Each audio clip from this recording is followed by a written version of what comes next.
Hello guys, I am Nikki और आप देख रहे हैं अपना YouTube channel IQ students point. Guys, जैसे कि आपको मैंने कल यूजी के स्टूडेंट्स को बताया था कि आपके जो एडमिट कार्ड हैं वो अभी नहीं आए हैं।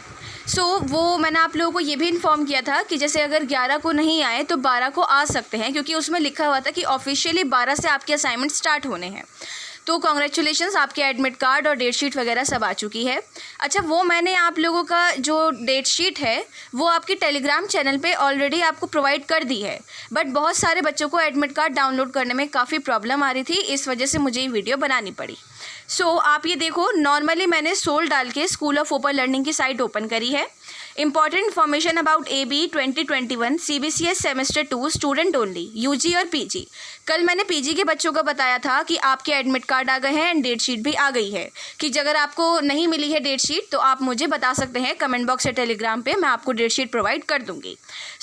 अब आपको, जैसे आपने मॉर्निंग में देखा कि 12 अगस्त लगी और 12 अगस्त लगने के बाद UG के बच्चों का एडमिट कार्ड भी उन्होंने प्रोवाइड करवा दिया। यहाँ पे आप देखो, UG assignment based evaluation date sheet आपको दे रखी है। डेट शीट ओपन करके आप यहाँ से according to your subject date sheet download कर सकते हैं। इन केस नहीं हो रही है, नेटवर्क प्रॉब्लम है, तो टाइम वेस्ट मत कीजिए, टेलीग्राम चैनल पे से आप जाकर ले लीजिए।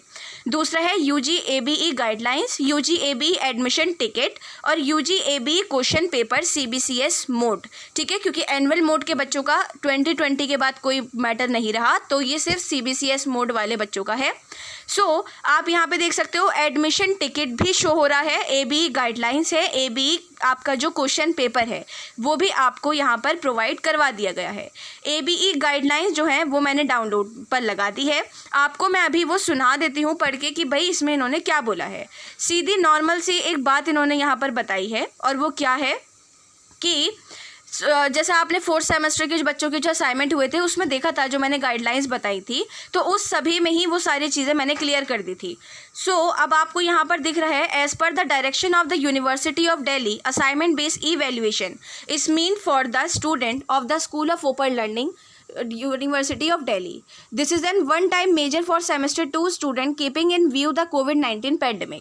सबको पता है COVID-19 पैंडेमिक की वजह से और जो न्यू स्कीम आई थी उसकी वजह से आपके असाइनमेंट लिए जा रहे हैं। उसके बाद for the purpose of AB student have to follow the process mention below. ठीक है, डाउनलोडिंग ऑफ क्वेश्चन पेपर आपको बता दिया गया है कि भाई कैसे आपको क्वेश्चन पेपर डाउनलोड करना है। आपकी जो ये साइट दे रखी है वो मैं डिस्क्रिप्शन में प्रोवाइड कर देती हूँ, आप वहाँ से जाके सीधा लिंक पे क्लिक करके अपना क्वेश्चन पेपर डाउनलोड कर लेना। उसके बाद इन्होंने बोला है कि answering the question paper student have to write answer of any 2 out of 4 question for assignment based evaluation of each subject या पेपर।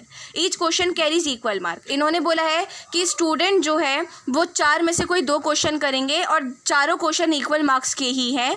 कोई भी आपको घबराने वाली बात नहीं है कि इसका आंसर छोटा आएगा या बड़ा आएगा। Student will right the answer on A4 size paper in his और हर ओन हैंड राइटिंग। भाई ऐसा है कि अगर आप एक सब्जेक्ट का अपना पेपर करने बैठो ना, तो ये नहीं है कि एक आप छोटे भाई को पकड़ा दो, एक बड़े भाई को पकड़ा दो, सारा खुद ही करना पड़ेगा। अगर हैंड राइटिंग हद से हद तक मैच होती है तो फिर बिल्कुल ज़रूरत मतलब करवा सकते हो, लेकिन नहीं होती है तो प्लीज़ थोड़ा सा ध्यान रखना इस बात का कि आप लोग अगर एक असाइनमेंट, आपकी तबीयत खराब है या कुछ और बात है, तो असाइनमेंट उसी से ही सारे करवाओ। ये नहीं कि एक क्वेश्चन आपने कर दिया एक उसने कर दिया। A4 साइज की शीट लेनी है, वाइट कलर वाली मत लेना, डिज़ाइन वाली मत लेना। The answer will be written by student using blue और ब्लैक पेन। ब्लू और ब्लैक पेन यूज़ करना है। Student will write their school roll number, exam roll number and paper name and code on the top of the front page of the answer sheet. ठीक है, यहाँ पर इन्होंने बोला है स्कूल रोल नंबर मतलब आपका सोल रोल नंबर है वो, exam roll number admit card पे मेंशन है, पेपर नेम जैसे कि आपका मान लो आपका मैथ्स का पेपर है तो पेपर का नाम लिखोगे मैथमेटिक, और आगे उसका कोड जो दे रखा है 213 जो भी दे रखा है वो आप उसका कोड लिखोगे on the top of the front of the sheet. ठीक है, फ्रंट शीट पर आपको ये चारों चीज़ें लिखनी है। The numbering should be done, हर पेज पर नंबरिंग करनी है 1 2 3 4 5। Student have to scan all pages of the answer sheet of a particular subject paper and create 1 PDF file. कि दोनों क्वेश्चन जो आप करोगे उसकी एक ही PDF फाइल बनेगी और वही आपकी साइट पर जो आपको दिया गया है ऑप्शन उस पर अपलोड की जाएगी। Apart from that they are advise to name the PDF file. मतलब यहाँ पर यह है कि अगर आपने 2 क्वेश्चन की एक पीडीएफ फाइल बनाई है और मैथ्स का पेपर है, तो उस पर मैथ्स लिखकर उसको सेव कर लेना, ताकि आपको फाइल में से निकालने में भी ज़्यादा प्रॉब्लम ना हो और जो फाइल आप अपलोड करो वो मैथमेटिक की ही फाइल अपलोड हो, ठीक है। उसके बाद अपलोडिंग ऑफ आंसर शीट में इन्होंने बोला है paper wise dated for uploading of the PDF file of the answer sheet have been provided in the date sheet as well as in the admit card. Student are required to go through it carefully and upload the PDF file of the specific subject answer sheet on the date mention in the date sheet या admit card. उन्होंने बोला है कि भाई ध्यान से देखकर अपना क्वेश्चन पेपर डाउनलोड करना। 4th सेमेस्टर और 2nd एनुअल मोड के जो बच्चे थे उन्होंने भी ये करा कि भाई एजुकेशन के पेपर वाले दिन उन्होंने हिस्ट्री का पेपर अपलोड कर दिया। भाई ये नहीं होने वाला, प्लीज़ इस चीज़ का ध्यान रखना। साल का सवाल है, खामखा बैक लग जाएगी, फिर रोते रहना बैठे हुए।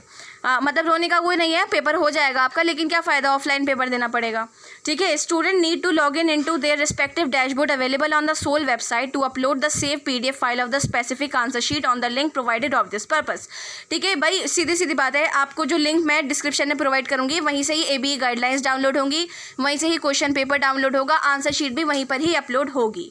उसके बाद है student will be able to view their uploaded PDF file of the answer sheet. PDF file upload करने के बाद एक बार ओपन करके ज़रूर देख लेना कि वो पीडीएफ फाइल वही अपलोड हुई है या फिर वही सेम वाली बात है कि एजुकेशन की जगह हिस्ट्री या फिर मैथ्स की जगह आपने इंग्लिश अपलोड कर दी। ये वाली बात नहीं चलेगी, मार्क्स कट हो जाएंगे 100%। अब वैसे तो आपका एब्सेंट ही लगेगी कि जैसे कि मैथ्स की जगह आपने अगर हिस्ट्री या कुछ और कर दिया तो वो एब्सेंट ही माना जाएगा कि आपने कोई पेपर अपलोड नहीं करा।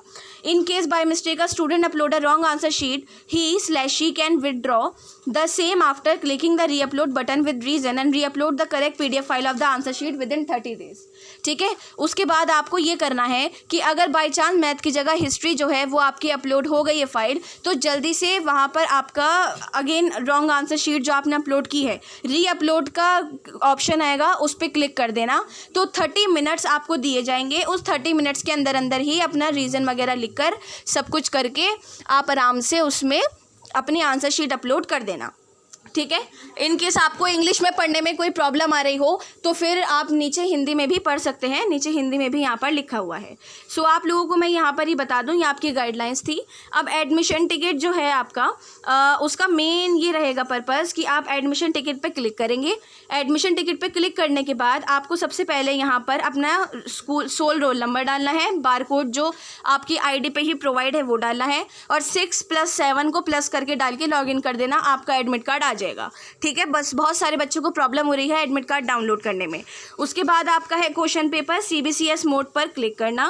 क्वेश्चन पेपर्स में अब यहाँ देख सकते हो, dear student please download question paper as per your admit card, as per your admit card and according to your subject, BA program, BA honours. ये मत बोलना बच्चों कि भाई मेरा तो BA प्रोग्राम था मैम, मेरे पास तो शो ही नहीं हो रहा था। बहुत बहुत गलत बात है, सोल वाले मिलके मारेंगे आपको सारे। तो बिल्कुल भी ये मत बोलना कि मैम मैंने कोई और सा क्वेश्चन पेपर डाउनलोड कर लिया, एजुकेशन की जगह हिस्ट्री भेज दिया, ये था वो था वो था, ऐसा कुछ मत करना, ठीक है। आई होप आपको अब कोई भी डाउट नहीं रहा हो। इन केस कोई डाउट हो या सजेशंस हो तो आप मुझसे कमेंट बॉक्स या टेलीग्राम चैनल पे पूछ लेना।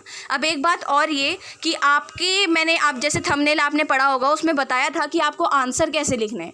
देखो अगर आप ऑनर्स के स्टूडेंट हो तो एटलीस्ट असाइनमेंट, देखो असाइनमेंट को हलवा मत समझो, वो हलवा नहीं है, उन्होंने किसी बेस पर ही आपको पास करने के लिए दिया है। तो उसमें आपको ऑनर्स के बच्चे को क्वेश्चन के अकॉर्डिंग आंसर लिखना है। ऑनर्स का बच्चा एक बुक भी छाप सकता है और एक पेज भी छाप सकता है, वो उस पर डिपेंड करता है क्योंकि उसका सब्जेक्ट ही इतना वास्ट है, वो कितना चाहे लिख सकता है।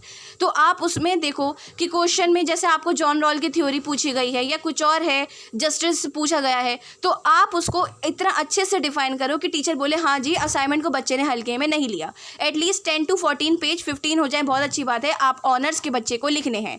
BA प्रोग्राम का बच्चा मेन कोर में अपने जो उनके मेन सब्जेक्ट है, हिस्ट्री, पॉल, इंग्लिश पॉल, जो भी उनका कॉम्बिनेशन है, उसमें एटलीस्ट आप 10 से 12 पेजेस का आंसर लिखोगे।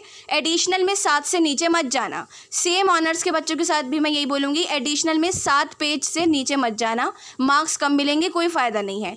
खैर आप बोलोगे मैम 50% पे तो पास हो ही रहे हैं, कोई दिक्कत नहीं है, ऐसी वाली बात नहीं है। वो जहाँ देखेंगे बच्चे की मेहनत नहीं है, हो भी सकता है वो आपको फेल कर दें, इसलिए मेहनत पूरी करो, वो उनकी मर्जी है कितने मार्क्स दें, ठीक है। उसके बाद BCom के बच्चे अगर आपको कोई डाउट आ रहा है आंसर वगैरह में तो आप मुझसे कमेंट बॉक्स या टेलीग्राम चैनल पे पूछ लो। So thanks for the watching and best of luck all.